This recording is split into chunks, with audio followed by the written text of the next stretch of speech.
ಸರ್ಕಾರಿ ಗೊಬ್ಬರ ಉಪಯೋಗ ಮಾಡಿದಾಗ ಈ ಥರ ಬೆಳೆ ಬಂದಿದ್ರೆ ಬಂದಿಲ್ಲ ಸರ್. ಯಾಕ್ರಿ ಏನು ಬದಲಾವಣೆ ಆಗಿತ್ತು? ಅದೇನು ಬದಲಾವಣೆ ಆಗ್ಯದ, ಈ ಕಬ್ಬಿಗೆ ಗೊಬ್ಬರ ಕೊಡ್ಬೇಕು, ಕಬ್ಬು ಚೇಂಜ್ ಆಗಿದೆ ಸರ್. ಚೇಂಜ್ ಆಗಿದ್ರೆ ಹ್ಞೂ ಸರ್, ಚೇಂಜ್ ಆಗಿದೆ. ಸಂತೋಷ ಆಗಿದ್ರೆ, ಖುಷಿ ಆಗ್ಯದ, ಸಂತೋಷ ಆಗ್ಯದ ರೀ. ಹಾಂ.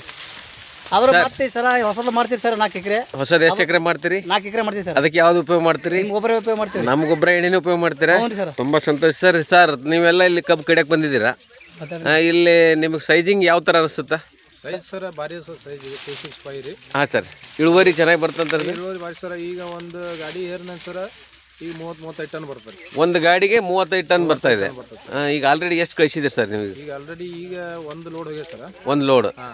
ಯಾಕಂದ್ರೆ ಈ ಸೈಜಿಂಗ್ ಸರ್ ಈ ಥರ ರೈತರ ತೋಟದಾಗ ಇರ್ತೈತ್ರೆ? ಇರಲ್ಲ ಸರ್. ಹಾಂ, ಇದು ನಾನು ಅವನಿಗೆ ಕೇಳಿದೆ ಸರ್, ರೈತರಿಗೆ ರೀ ಏನಂತ ಕೇಳಿದ್ರಿ? ಏನು ಹಾಕಿ ಬೆಳೆಸಿರೋದು ಕೇಳಿದ್ರಿ. ಹಾಂ ರೀ. ಇದಕ್ಕೆ ಆರ್ಗಾನಿಕ್ ಹಾಕಿ ನಾವು ಬೆಳೆಸಿದವಳಪ್ಪ ಈ ಚೆನ್ನಾಗಿ ಈ ಥರ ಹಾಕ ಬೆಳೆ ಅಂತ ಹೇಳಿದ್ರಿ. ಹಾಂ ಸರ್.